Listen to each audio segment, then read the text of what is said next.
Hello, Fearless Gamers, and welcome to another podcast here on Fearless Games. I'm Matt the Vet, and today I'm joined by...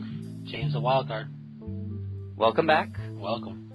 How's it going? Not bad. How's it going? Pretty good. I'm partaking in the buy two, get one free from Target right now.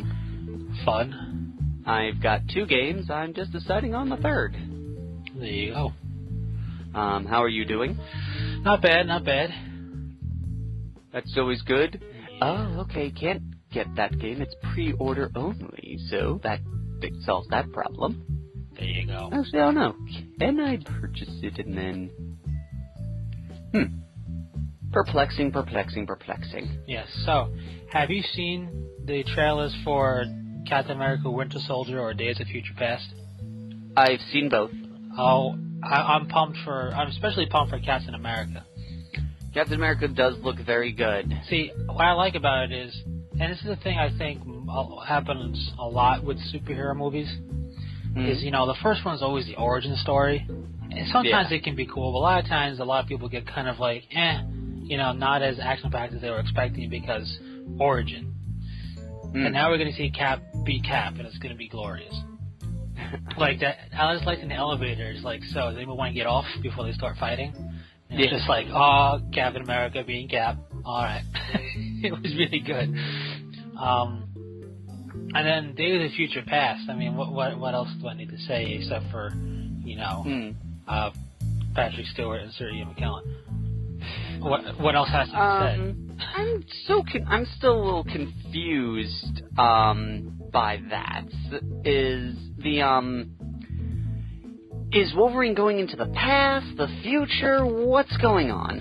I'm not, since I haven't followed Days of Future Past ever, I'm not 100% accurate on that, but what I do like about those trailers is they don't suffer from traileritis. It's not like, oh, I know the entire movie already, you know what I mean? Yeah. Like, very clearly, I have no idea what they're exactly doing in Days of Future Past or Winter Soldier. And I like that because far too often it's like, well, that was a cool trailer, don't have to see the movie. Because I basically saw everything without the spending the money for that movie and the time. That trailers have been happening, recently. It's like, oh, well, I know, thanks for showing me the huge plot twist, and thanks for showing me the final fight scene. I'm sorry, but, this is gonna tread a little on the spoiler end, but they kind of give away something in the trailer to Winter Soldier. They do, but at the same time, it's not like it's, well, I know where the movie's going, you know what I mean? Yeah, but there is a big thing that they do kind of give... Well, they don't give it away, but if you're good at paying attention, you can figure out one of the things that the trailer's trying to tell you. Yeah, but that, as opposed to this is how the movie's supposed to end, that you get off of a lot of trailers like, well, I know the plot twist, or I know what the plot's going to do. And I'm glad that movies tend to be going away from that. And I do have to say, if you told me back in the day when the first Spider movie came out, the first X-Men movie came out, if you were to tell me that comic book movies would surge to this level, where we're getting things as specific as Days of Future Past and the Winter Soldier, heck, even Captain America in general, I would have said you're full of it. There's no way that's happening. But because when you think about it, I mean, Spider-Man and X-Men were forays into the unknown a little bit, and just how specific we're going with superheroes / villains and plot devices. Where, like, I'm not a big comic book collector, but they're clearly doing a lot more now of I don't want to say just fan service, because that's kind of also a negative connotation, but where if you're a fan of that series, you go, oh my god, it's that character, or oh my god, this is happening. And I just never would have thought that to be the case when Spider-Man came out originally and X-Men came out originally, It just seems very specific, and they seem to be doing, they're obviously doing fantastic, which is something I would have never expected either. I don't know. I just find it, the Thor movies. Thor I would have never thought to make Thor into a movie, but it worked. Because that's kind of Thor's kind of a hard pill to swallow with the Asgardians and all of that stuff. So, I mean, it's almost on the same level, almost, as how, like, Green Lantern's a hard pill to swallow. Because it's like, what do you mean aliens? It's like, you get your aliens out of my superhero-ness. But, I think it's cool, and I'm looking forward to all sorts of good stuff. I also saw the trailer for the other RoboCop trailer.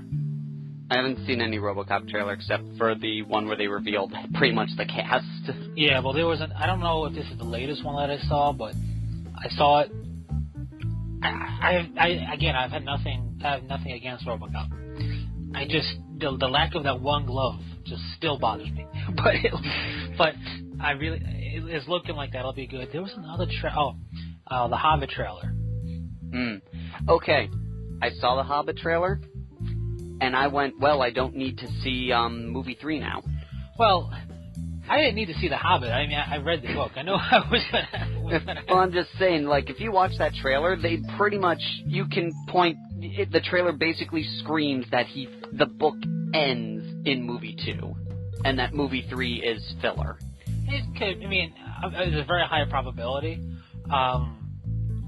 What I do like, and again, I don't know what they're planning to do in that movie itself, but what I do like is that it's like, damn it, not one good look at Smaug.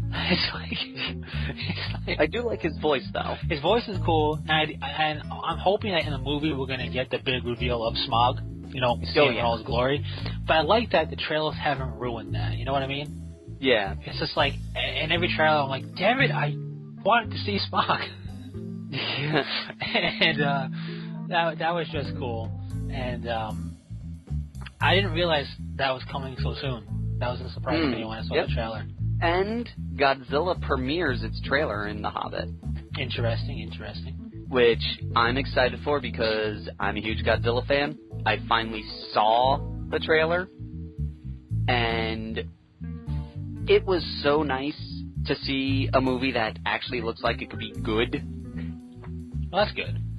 And I like, one of my biggest concerns was the roar, because for anyone who didn't see the first one or was around for that one, they tricked you by using the classic Japanese roar in the trailer, so you thought that was his roar in the movie, and it wasn't. He had more of a Jurassic Park roar in the movie. Yeah, he had a classic dinosaur roar. And I will say that, I will give it to Godzilla. He's got a very distinctive roar that should be kept, or at least, attributed to. For those who don't know, his roar is created by taking a Japanese guitar and rubbing a rubber glove between the strings. But what I liked in this one is they remade the roar. Like, it sounds like something natural, like something a creature like this may actually produce. That's cool. But you can definitely tell the original roar was used to create it. And it follows the same architecture as the original roar. See, that's cool. It doesn't have to be just the same sound clip, but as long as it pretty much you go, I see it. It's like I said. It's the roar. They just modified it to sound more realistic, and that's fine because totally. at the core of it, it's the same roar.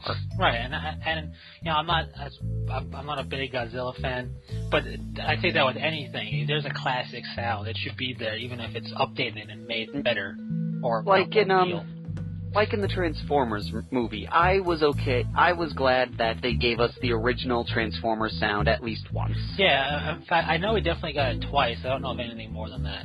Yeah. And when we got it the second time, it was like the first time was just cool because it happened and then the transformation happened, and it was like, oh my god, this guy's awesome. But then the second time happened for transformation. And granted, you didn't see it, but you heard the sound, and then you saw what was Bumblebee now is a robot Bumblebee. He's like, I know what happened because I heard the sound. Yeah. It's like, so that was good. I like that. The Inquisition is now out for pre-order. Yes. So anybody who wants to get all nobody suspects you can go ahead and pre-order that. From what I've been reading now from Black Library, is it is a standalone codex, but it does better as an ally codex. Alright, that's fine. And one of the rules is, if you make the Inquisition your ally force, you can make the Inquisitor your HQ warlord to represent the Inquisition going, Imperial Guard, work for me. That's cool. I like that rule. I like that they incorporated that. So, and that's cool. I'm just glad that we're getting that. It kind of harkens back. Not that it harkens at really anything, but it gives me hope that, hey, there is a possibility for any codex now. You know what I mean? Yeah. And I like that. Going back to movies, have you heard I haven't heard anything recently about the Star Wars film? December 15th, 2015. Yeah, but other than that, anything? Even like a poster? I mean, I've seen concept people like fan-made posters which look awesome for the movie. Well, there was a poster posted by, it wasn't a poster really, it was more an image, like save the date type of image. Right. From the Star Wars Facebook page where it was a Star Destroyer with the front of it broken off and it like sinking in space. There's that one that I seen. Yeah, it says Return to the Stars and it's whatever. Yep. Yeah, that was cool, but I'm just looking at it going, if I had a nickel for every Star Destroyer that was either broken in half or sinking in Star Wars, who makes these things? You see one in Return of the Jedi blows up in the background. Yeah, but it's like quality control. Where is it? One thing is what the stuff that I've heard, grab the salt out, was that Carrie Fisher, Mark Hamill, and Harrison Ford signed up to be in it. Harrison Ford only signed up to be in it with the condition that Han Solo would be dead by the end of the first film. Right. Other than that, I haven't heard anything. J.J. Abrams is directing, and the guy who wrote the script to Catching Fire is writing, despite what Peter Jackson thinks he's doing. Right. It's for anyone who doesn't know. They had a online premiere for Desolation of Smog, which was kind of stupid because what they did was they gave you a code in the Hobbit DVD to enter on the website to watch it, but you couldn't watch it after the fact. So if you weren't available that day, that free promo was kind of useless.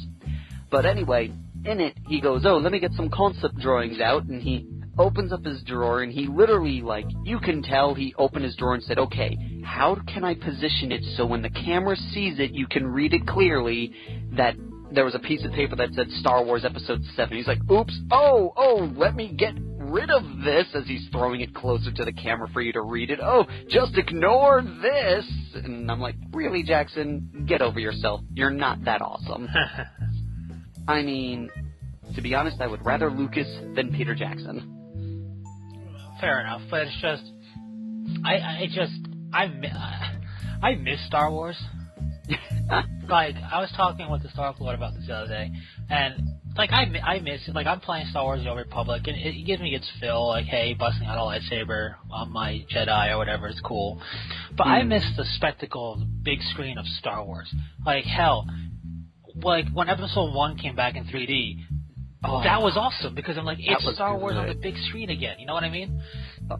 It was sad because I sat there and I saw that announcement, and I immediately, this was back when you guys went to Brothers Grimm, I went to the Stark Lord and I was like, did you hear about Episode 3 being turned into 3D? And he goes, I know, it's the dumbest thing. I was like, yeah, it's so stupid, I don't get it, there's no point to it, it's garbage, blah, blah, blah, blah, blah. And then we sat there after our rant, and then I looked at him and went, so you going to join me when watching it? And he went, yeah. Yeah, of course. I mean, it's Star Wars. It's the Star Wars meme. It's no matter what you say about it, you're gonna go see it on the big screen. Yeah. It's just the way it works. And no matter what they do to piss you off, you're gonna shell money at it. Yeah, and the thing is, Episode 1 in 3D, it wasn't anything stupid. It wasn't needed, of course not. But it was done pretty well. I enjoyed the 3D depth that it gave to the space scenes and everything. Yeah. And I was upset because Episode 2 was supposed to come out, but they were supposed to do a yearly release. Yeah, but then the announcement of Episode 7 happening canned the 3D releases. Yep. And I was like, oh, come on. I was scratching my itch. But it's just, yeah, sure, when people say things about, some people hate episode 2 with a passion, some people hate episode 3 with a passion. I still loved watching it in theaters, you know what I mean? Oh, I enjoy the films outright. I will say 2 is probably the weakest out of the trilogy. And yes, the trilogy is not as good as the original, but still, I can sit down and I can enjoy it. Yeah, I mean, the way I look at it this way, episodes 1, 2, and 3 would have been the way episodes 4, 5, and 6 were had the technology been available to them at the time. Yep. You know, like, as far as that goes, and as far as, like, when you look at how movies are made now versus then, where, like, story kind of takes a side seat sometimes, yeah, it's just the nature of the decade in which it was made. And, yep. But it's just, whether you hate whatever episode you hate, just the fact to go, I'm watching Star Wars on the big screen. There's a lightsaber coming out and it's 33 feet long. You know what I mean? Because it's on the big screen. Like I can't say it any more than just it's Star Wars and that's awesome. Like I can't think of really any other real film franchise that hit it like that. Yeah. I mean, it's just like, look at how long it's been and people are still like, yeah, Star Wars, and it's just, yeah. I miss it. I miss it because it's been a long time, and it's like I don't even care. I don't even care about any new content. If they just went, hey, guess what? Star Wars is coming out on the big screen again for a limited time, I'd be like, oh my god, I gotta go see it, even though I've seen it 100 times, probably without exaggeration. I would be like, all right, who's going to see it with me opening night? I mean, that's how it goes, and I do miss it. Now, with that being said, I do have a serious question, and it's about the Force. What is your now? Everybody knows Jedi, Sith, everything like that. You know, like they're opposing views, extreme polar opposites. You know what I mean? If you had to not follow one side or the other, but like, how would you go about if you had to live with a code or whatnot?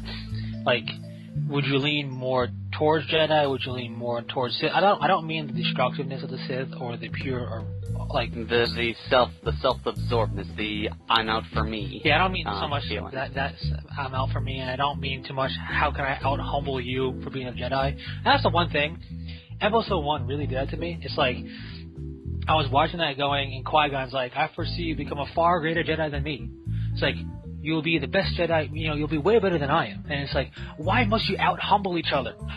It's like, I know, you can just say, good job. I think they do that in a way to make sure you stick to the good path. Yeah, but it's just funny, because I can picture, like before the Jedi Council that we see in the scenes when we all meet up, it's just a half an hour of people saying how much better you are than I am. Yeah, like I said, I think that's there to make them stay on the right path. Oh yeah, I mean I get it, but it's gotta be funny to see like you're gonna have Yoda and all the other, I can't remember like the snake guy's name. This is that we only see in episode 1. And like all the Jedi Masters just being like, you have meditated way better than I have today, and you look, the greetings are just the pure, out humbling each other, or just make me want to laugh hysterically. I don't know. I just think that would be fun. But like, because in my opinion, obviously the Sith and the Jedi are polar opposites for a reason, and both, I don't want to say have it wrong, but they're way too like narrow-minded from my view. What's your view? On what? The Force. The Force? Like, would you say the Jedi got it right, the Sith are onto something? Would you say that they're both wrong and they should feel bad? Yes, I'm stirring up this pot. I think, in my opinion...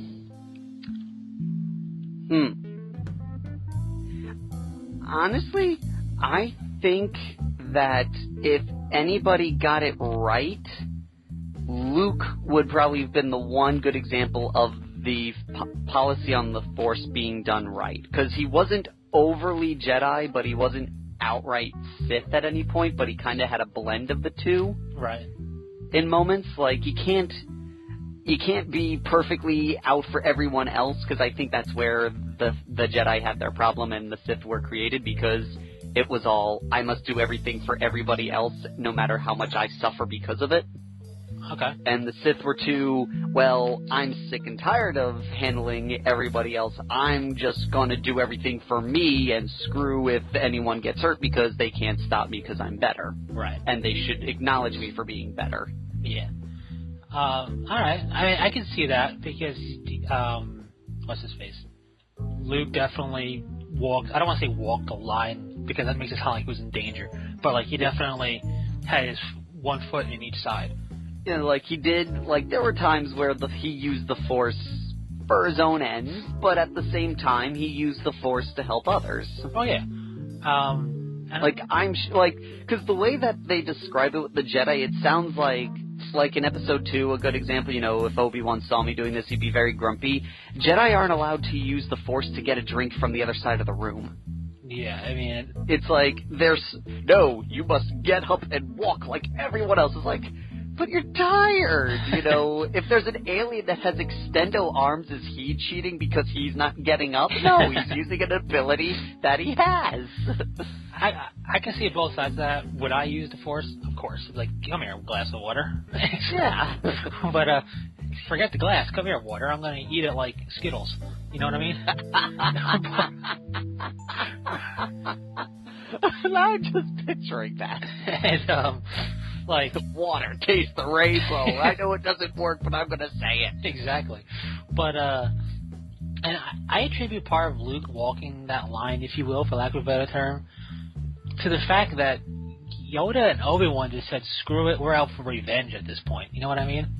Yeah, they taught him what he needed. They taught him enough of the philosophy to make him not go evil, but not enough of the philosophy where he became like a Zen Buddhist monk. Yeah, but they basically went, we need somebody to stop Darth Vader / the Emperor. We just need to, they basically went, we need to create a weapon. Yeah. And that's, when you look at how the Jedi Code is in all the other movies, it's kind of like, and just in the lore of Star Wars, it's kind of like, we're keepers of the peace, not soldiers. Yeah, it's kind of like, all right, I see what you're doing there, Obi-Wan and Yoda. I understand why you're doing it, but isn't this a little... Wouldn't your masters be shameful of you? And it's just like... Qui-Gon, maybe not. The Council, yes. Yeah. And my view on that is, and I wish we could get more, we can't, there's no, obviously, but Mace Windu, I feel, was another very good case of a good use of the Force. Or a good Force user. Yeah, he was on the council, but, you know, he was, I'd say, very martial heavy due to what we know about his backstory. Like, he has that form, that stance that kind of draws on the dark side in terms of his canon and whatnot. But he doesn't, like, succumb to it. And granted, it was in the cartoon, but he force crushes General Grievous. Yes, straight up force crushes. Yeah, to anyone who wasn't aware, in Episode 3, the reason why General Grievous is coughing in the beginning is because he was just on Coruscant, and just before he got off capturing Palpatine, Mace Windu did crush his chest cavity trying to stop him. I mean, but it wasn't enough to get him to prevent him from getting off. But that's why he's coughing in the beginning. Yeah, I mean, and that's one of the problems with, I think, Episode 3. They relied too much on you watching that Clone Wars 6-part series. True. And I think also part of the problem with that is that they did that in the Clone Wars. You know, they basically gave us a crippled Grievous in the movie after building him up to be this awesome guy. Yeah. You know what I mean? And, you know, it's fine if he was like that. I think that scene, if anything, they should have at least had a line implying that what Mace Windu did, so everyone's aware of it. Yeah, or they could have added an extra couple of minutes, like a little backtrack to him getting crushed. Yeah, like even if they didn't want to do that, a simple he shouldn't be as dangerous now since Mace Windu has crippled him. Yeah, something as simple as, okay, I understand why he's coughing and hacking and yeah. But or even him going blasted Jedi and grabbing his chest. Yeah. You know, even something subtle like that is enough. Yeah, but I mean, Mace Windu straight up force crushes the guy. And in every Star Wars Force user game, that's a dark side power. I know I'm using games, But come on, he straight up force crushes, tries to just outright kill a dude, and then when he fought against Palpatine, usually the Jedi way is, okay, we capture him. He's like, no, I'm going to end this now. I'm going to kill him. He's too dangerous for me to follow the code. Yeah, I mean, him and Qui-Gon, I think Qui-Gon would have done something a bit similar if he had to. Yeah. But it's just like, I think Mace Windu is and it's unfortunate he was basically a side character, because the character of Mace Windu, I think, is also a good representation of, hey, you know what? This is all well and good, but I gotta kill that guy. I gotta kill that guy for the good of everybody, because this ain't good. Yeah. And another one from the games, it's from the Old Republic that's got a huge fan following, and even the Old Republic MMO, he's referred to with stuff, and that is Revan. Revan's meant to be like the ideal, because he was both. He, she, it, because it's always ambiguous with the damn gender of Revan. Because you know, they needed that for what you were going to create in the game. Exactly. But it's just like, all right, at least nod to one thing at this point. But it doesn't matter that. But it's just like, you know, have your canon. Yeah, he was. I think the canon was for him to be male. I think in the Knights of the Republic 2, the canon was a female. Yeah, I think, but it doesn't matter. The point is, Revan was built to be somebody who was a Jedi and a Sith at the same time. Yeah. But it had the potential of being either or. Yeah. Like, the thing, like, when you look at it, it's like there is no what is it? There's only peace, or there's no there's serenity for like the Jedi, and then with the Sith, it's like there's peace is a lie, there's only passion. It's like, quite obviously they're meant to be total extremes of each other, but I don't know. I on the one hand, like the biggest thing I have a problem with the Jedi. Yes, we're doing this, fearless gamers. The biggest thing I have a problem with the Jedi is the whole family not being able to marry thing. Like, if they're meant to be keepers of the peace, and if they're meant to basically be these soldiers of compassion, which is what they are, they're meant to be like these guardians of compassion and basically love to conquer hate. You know what I mean? Yeah. Why can't they have a family? I know it's like attachment, it leads to jealousy and anger and fear, but isn't that part of what's been now deemed as the living force? Yeah. Like, shouldn't they, not make it mandatory, but shouldn't there be an allowance for being married? like, at the very least, make it so they have to marry another Jedi, so they kind of both understand their duties. And now you got Force-sensitive, married to a Force-sensitive, producing Force-sensitive baby. Being raised... Force-sensitive, producing Force-sensitive baby. Yeah, and then you got being raised by Jedi. Yep. Like, that's the one thing. Like, I always thought, like, wouldn't that make it a bit easier for finding your apprentices? Like, hey, you guys had a kid. It's Force sensitive. Congratulations. Who's gonna have the duty of having that as their Padawan? You know? And just to go along with that, because why not? The movies also kind of made it feel like with the dark side, like they said, it's always a master and an apprentice, and that's it. Mm-hmm.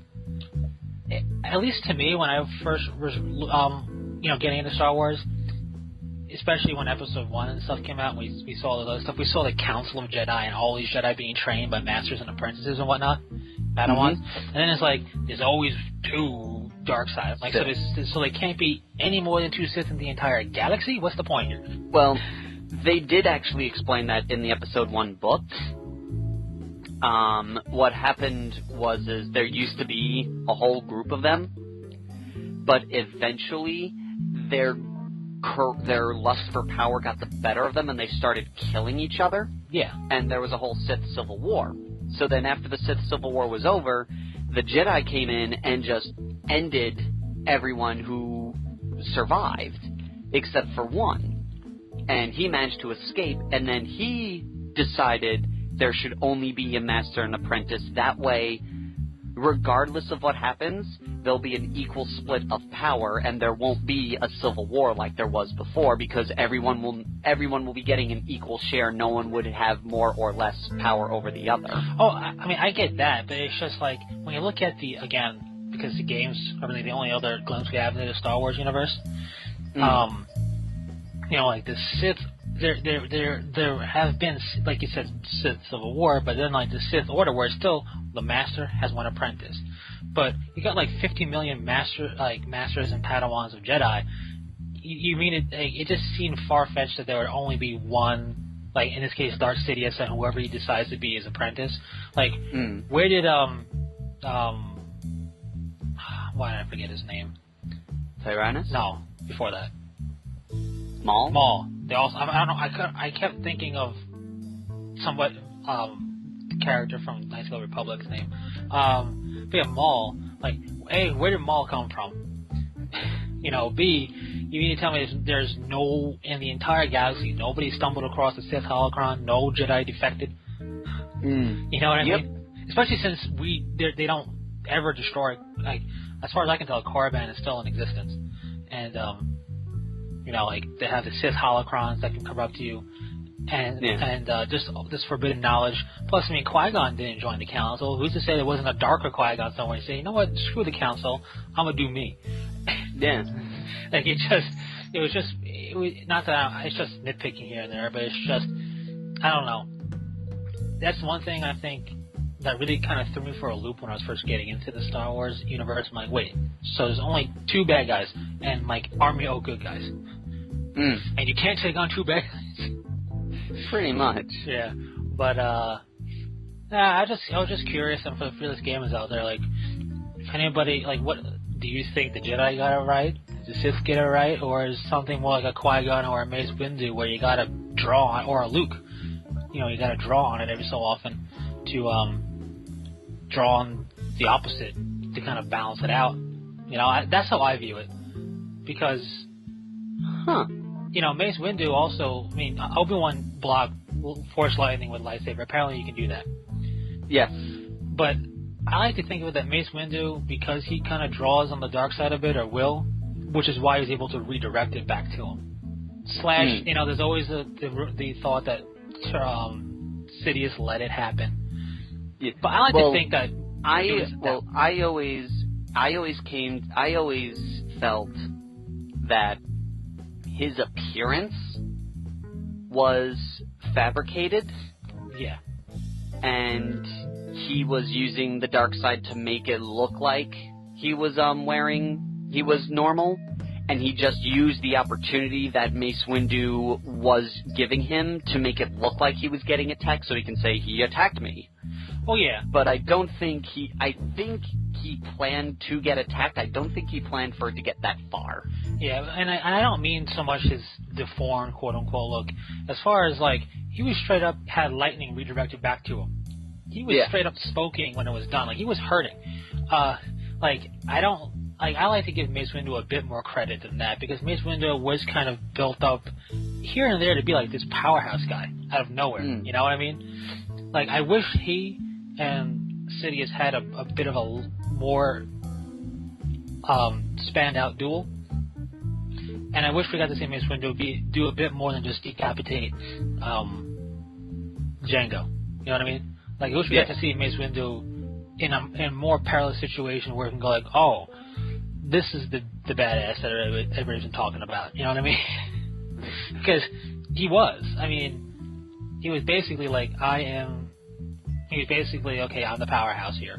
Me and Yoda are the powerhouses. End of story. Yeah. But it didn't happen. Although I did like their duel a little bit, because I think Episode 3 had horrible jump cutting and like the big duels in the end, but there really wasn't a jump cut or anything. I mean, there was minor cutting, or cutting to and from the Mace Windu Sidious fight, and even though it wasn't as grand a spectacle, it did feel like a very dangerous fight. It had the vibe of, this is dangerous. It had a gravity to it that the other ones, I don't want to say were lacking, but the other ones had such grandeur that they made their own gravity. But I felt watching Windu and Sidious fighting, I'm like, ooh, this is important. You know what I mean? Like, this is critical. But I don't know. And I'm aware that there is, I don't know how much of a canon it is that maybe Mace Windu survived, maybe he didn't. But That's neither here nor there. But yeah, I don't know. I'm just really missing Star Wars, so I had to bring that topic up. So, speaking of lightsabers, though, ultrasabers.com, I think, whatever it is, still exists, and they have a lot of really cool. You can custom order a lightsaber there, but they also have their own stockpile of different designs and blades, and they make like stunt quality lightsabers where you can have them light up with sound, but they can take a hit.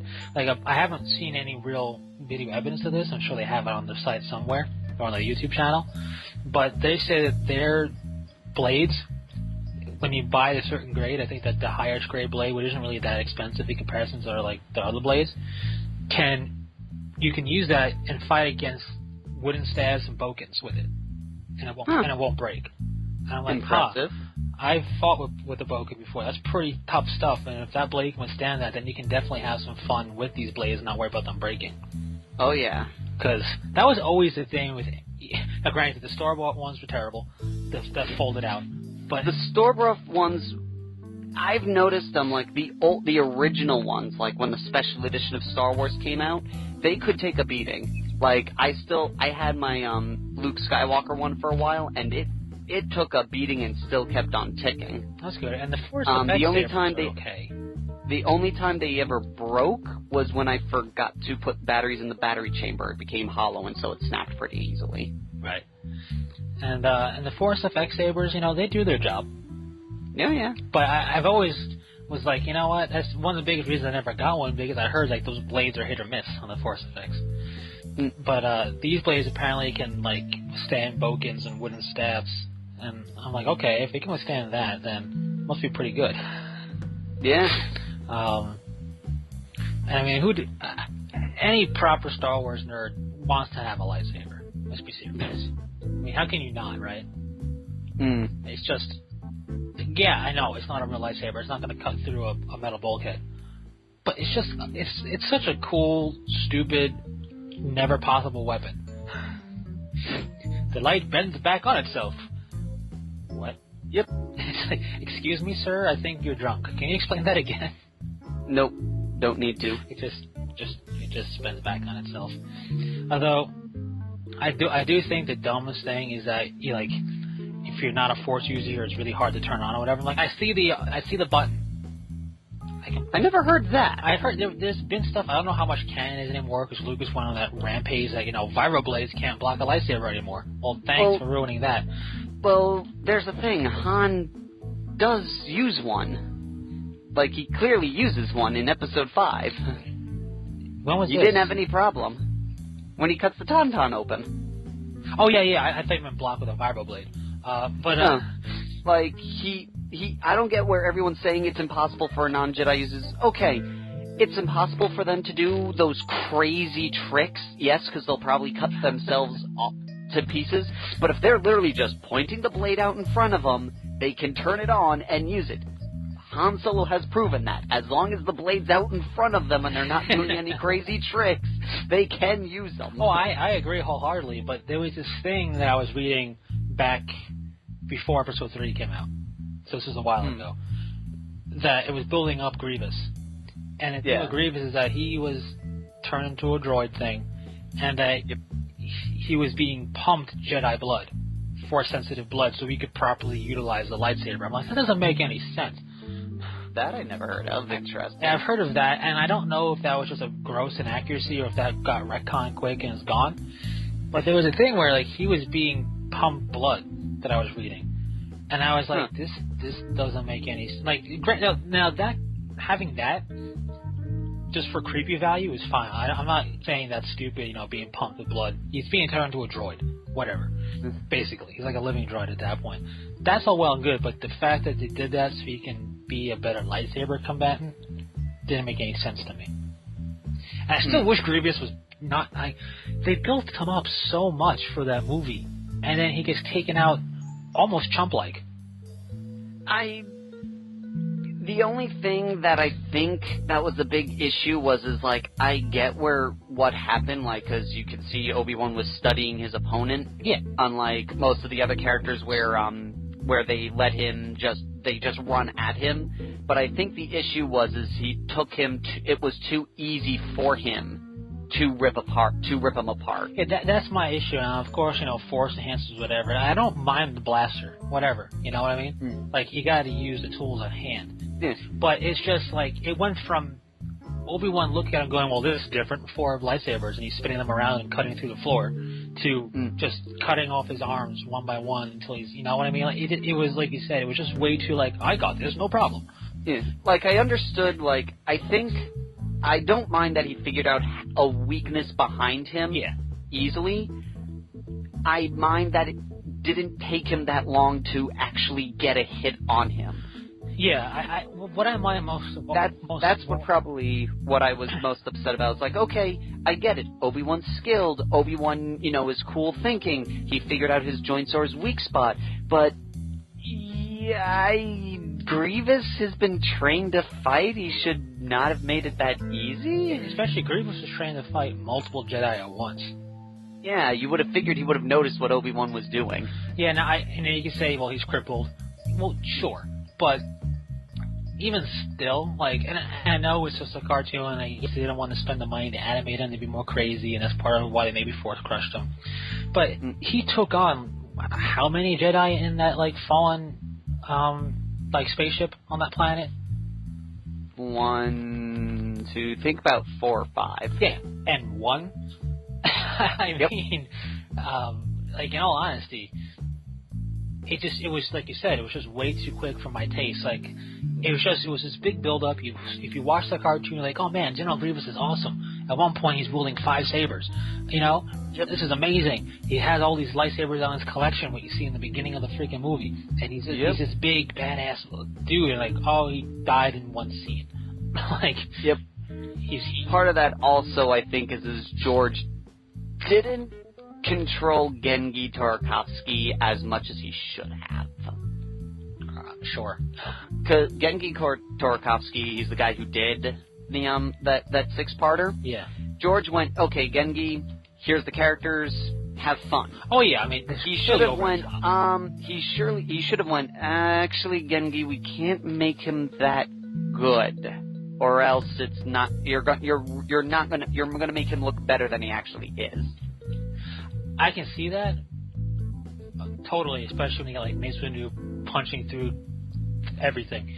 Yeah, but destroying that tank crusher thing on his own. Which I have no problem with him destroying on his own. I have the whole like I punch through super battle droids thing, but which was awesome. But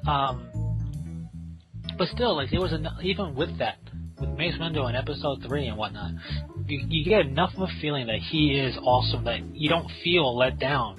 After you don't feel like he was overhyped. Like I never felt anybody except for Grievous was overhyped.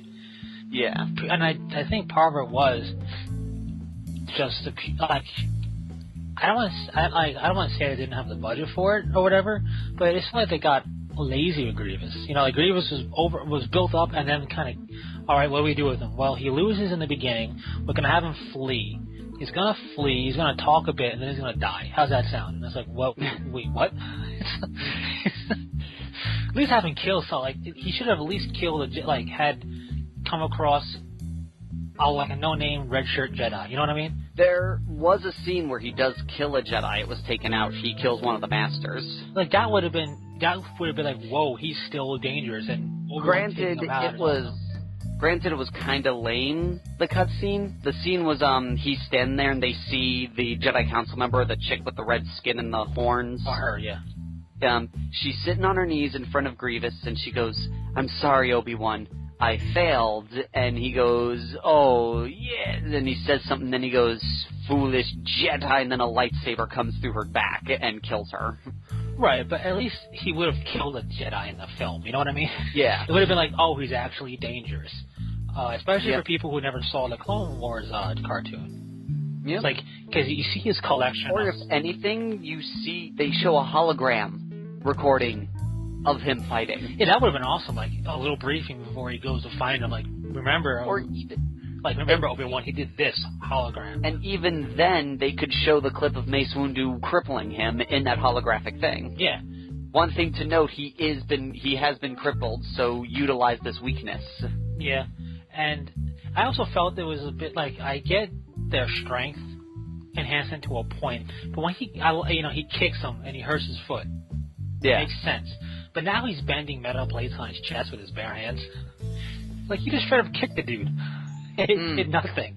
Like, I get what they were going for, and it's also, it seems like a very big design flaw. Let's have this metal pieces that they're two separate pieces that don't actually join in the middle, protecting all your vital organs. But I don't know. Like, I feel like if there's one thing, and really only one thing that I would like to see improve out of Episode 3, as editing aside, because I'm just talking character-wise, I'd like to see Grievous be perceived, be more than just a throwaway, because he felt like a throwaway. Yeah, I can agree with that. Like, Dooku felt like he was utilized more so in that movie than Grievous. And he got killed faster than you could say plot hole. He did. He got killed right away, but at least he lasted longer. Longer in the movie. Like, that should have been like how Maul did it. You know what I mean? Like, I feel Maul was way too awesome of a character. Well, the biggest issue with them was he wanted to have a new. It's clearly he wanted a new villain in every movie. Yeah, but then it's kind of like. And I'm like, that's not a good thing. No, and with Maul, it's like, okay, he came out of nowhere. Clearly he's been trained for years. He had to have been for his skill. Like, he's out of nowhere. Yeah. But then it's like, oh, it's dead.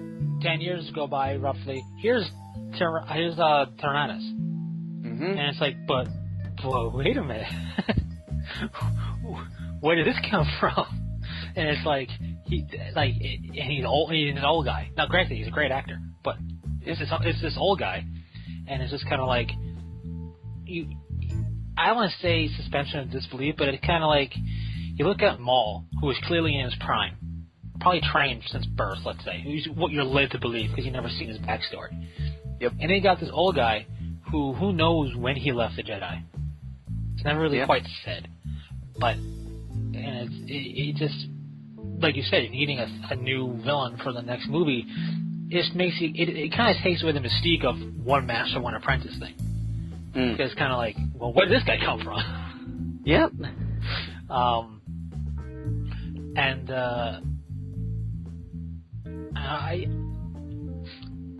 Another thing is there, now you may know this more than I, is there like a particular ruling or guideline for the whole Darth stuff? What do you mean? Like, okay, you had Darth Maul. You have Darth Sidious. And then you had Darth Tyrannus, which was like made reference to like twice. Maybe. Tyranny and all that. Yeah, I know, but it's just like, clearly it's not their name, because, no, it's just the title. But what's the qualifications for your Darth name? I think it's just whatever the dude thinks sounds cool. Okay, I can see that, but you have Maul. He went in there and he was basically like the grunt. I'm going to go in there and mess up your soup. Then you got Tyrannus, who basically was causing tyranny. The only thing that I can think of is that since Sidious and all that are very big in foreseeing the future and all that, they may, when they're granting them their name, foresee into the future the types of acts that they perform and grants them a name based on the kind of acts and the ways that they'll be portrayed by others. Gotcha. Now, I don't know this because I actually haven't seen episode 4, 5, and 6 in a few months. It's a shocker, I know, but I haven't really read much of any novelization of things. The Emperor, was he a Darth back then, or did he become Darth for episodes 1, 2, and 3? Darth Sidious. He was always a Darth. I don't believe we ever knew his name. Okay, because we always knew Darth Vader. Essentially, I think the Emperor referred to himself only as Palpatine. So, through the masses, when they see Darth Vader, like, oh, he's got a Sith on his hand, they kind of ignore the fact that he's a Sith. It's kind of like a political thing. Oh, yeah, I mean... If I don't refer to if no one ever knows that I have a title, then no one will know that I'm the bad guy. Oh, I understand that completely. I just meant, like, back in the day of episode Sidious 4, was 5, made and 6. up in episode 1, as far as I'm aware. Okay, I wasn't because I was just curious. At what point did we get an official Darth name for this guy? Was in episode 1 was his official name. Gotcha. Because I didn't know that. And yeah, it's just basically implied. Yeah, he's a Sith, but they never outright say what his name was. Right. And just going back to lightsabers real quick. Blue. We have blue, green, yellow. Do we ever really see yellow in the movies? Yep. We don't see it, but Potemkin has one. Right, but we never see it. I thought he had like a gold. It was meant to be gold. Well, it's supposed to be gold yellow. Yeah. But the colors started getting a little wacky. And we have Mace Windu purple because he's... Well, actually, I think the yellow ones appear in Clone Wars. Like in the background. They might. You might be... I don't remember that whole big scene of just Jedi getting slaughtered. But... Yeah. I don't remember every color. But then we have purple because Mace Windu's a pimp. Mm-hmm. And then it's just... We have red. Yep. Then... Then like orange became a color. We never see that in the movies. Nope. But now, do the colors?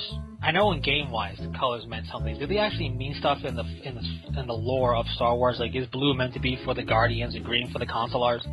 No, it's just whatever color strikes your fancy. Gotcha. As far as I'm aware, like I never read a book that implied the color indicates a title. I think they just did that in the video game so people would know who was who. But yeah, I understand why the games have that. I just wasn't sure if that was something, made up for the games or taken and just... That was, I believe, made up for the games. Gotcha. See that, Ferris Gamers? You learn things every day. But yeah, it's just... I don't know. I do like that Mace Windu had a purple saber. I know some of the purists really got offended by that. I'm like, what's the big deal? It's a color. It's not like his saber has +5 to wounding. I mean, it's just a saber with a color. It's change. Yeah, it's just we haven't had change until episodes 1, 2, and 3, and that's why a lot of people hate them is because of change. Yeah. Like, if you think about it, episode 1 gives full circle to that scene in Empire Strikes Back when Vader stops Boba Fett from shooting Chewie. What do you mean? In episode 5, yeah, Chewbacca goes crazy and he turns and he starts throwing people off. Boba Fett pulls up his blaster and Darth Vader knocks it down.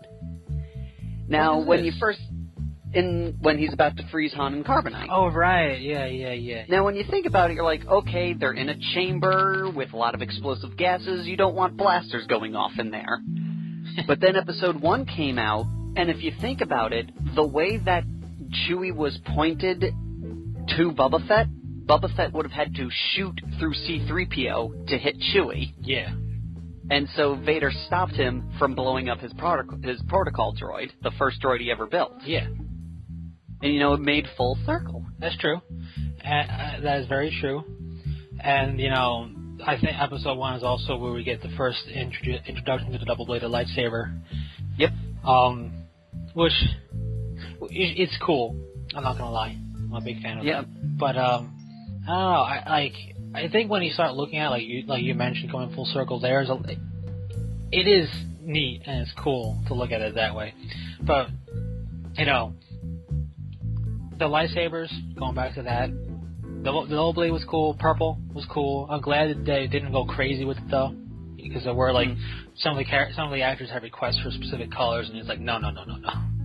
We can't go crazy. We can't have the rainbow here. But I want polka dot. I want polka dotted.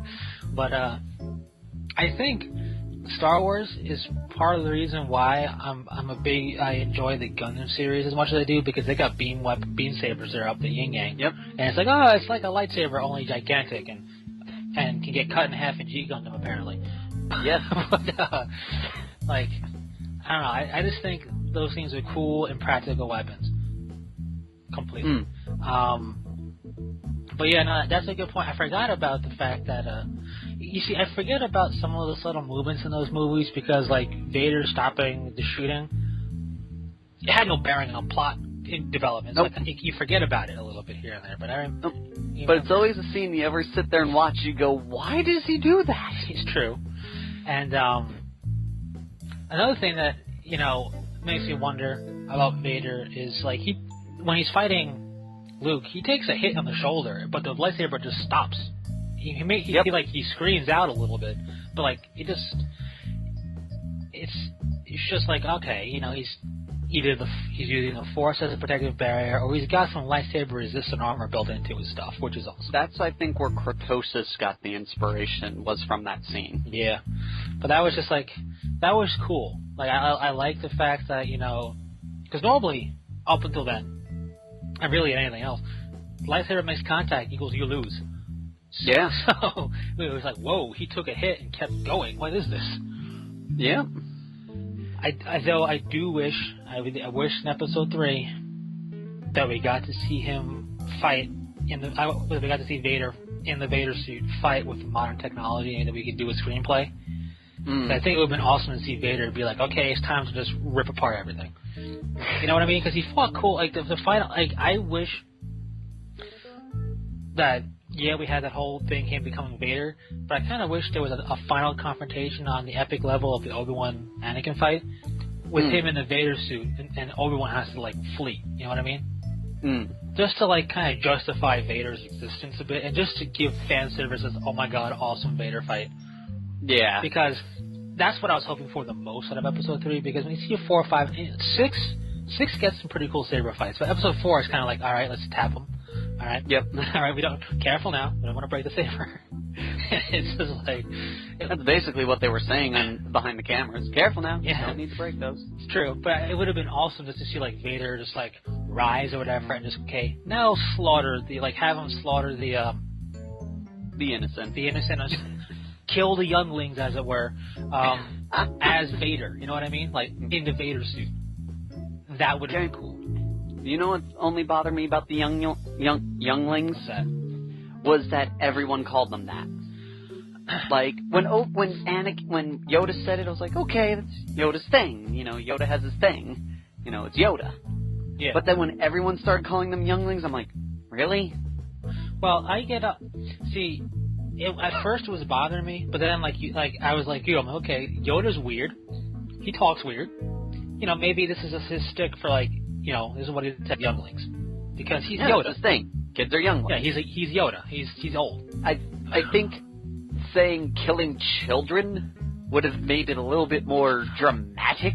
Yeah. When Obi-Wan said, "I saw him killing younglings." Yeah. Killed a bunch of chickens. Yeah.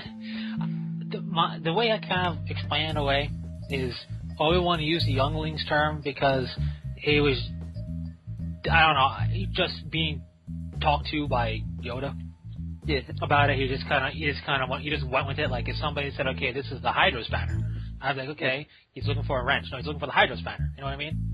But so I kind of give him that, and then with what's her face, Padme, she says it, like, what? And I figure with her has the least problem with. She said it because she was told it. You know what I mean? Yeah. She doesn't know what she's talking about. For all she knows, younglings. Yeah. Killing younglings, I don't know what that is, but you killed them. Exactly. Like, I was told this term, and you killed this term. So it's like, I'm okay with her saying it, and Yoda, Obi-Wan is the one I have a bit of an issue with, but I kind of chalk it up to, well, he's kind of overwhelmed with the fact that his brother basically has betrayed him. And he's just not thinking straight enough to call them kids. Also, you can't get a PG-13 rating if you say killing kids. Apparently not. That's true enough. Now, we are running out of time. We are, and I want to end this with a question. We've talked about Star Wars a lot, and we have those questions, of course. But Vader is viewed as one of the biggest, villains out there. Yes. Now, I want to turn to video games. What video game villain, out of all the video games that anybody's aware of, do you guys view to be not so much like maybe either the most villainous or most deserving of the title, like villain boss type thing? And to give you an example, I have an answer. I really think it's Dr. Robotnik / Eggman. Now, hear me out. he's mind wiping and turning innocent. Well, now they're animals, but he's making them forget what they are, mind wiping them, programming them to kill, and turn them into robots. That's pretty messed up. Number one. That is very. And number two, he is the main boss, especially in the classic Genesis games. He is the main boss you fight in every level. So many times you have the final boss is only seen in the final level, but your main villain you're encountering in every level. Like, he's putting work in. He's putting overtime in to try and stop you. Yeah. So I think he's most deserving of the title of, like, evil boss villain guy. And with that also, Ninja Wolf Hybrid Theory has asked what we've been thinking about the Rage decks that we have. Yeah. I've looked at the rules. I'm still very confused, but I think that's because I haven't played them in a game yet. There you go. But I like what I've read. It's a really interesting setup. Once Thanksgiving happens, I believe we're all getting together to do stuff. We're going to be playing that game definitely, but with a bunch of other games. So this Thanksgiving weekend, you can expect a bunch of Battle Report game video recordings coming from Fearless Games with a bunch of card games and some other cool stuff. Very cool. Also, with that as well, if you haven't already and you're interested, the Inquisition is now out for pre-order. It's $32 for the iPad version, $26, $29, I want to say, for the ebook version. And that is all for right now. So, thank you all for listening, and until next time, Fearless Gamers, this is Matt the Vet. James the Wildcard. Saying take care. Peace.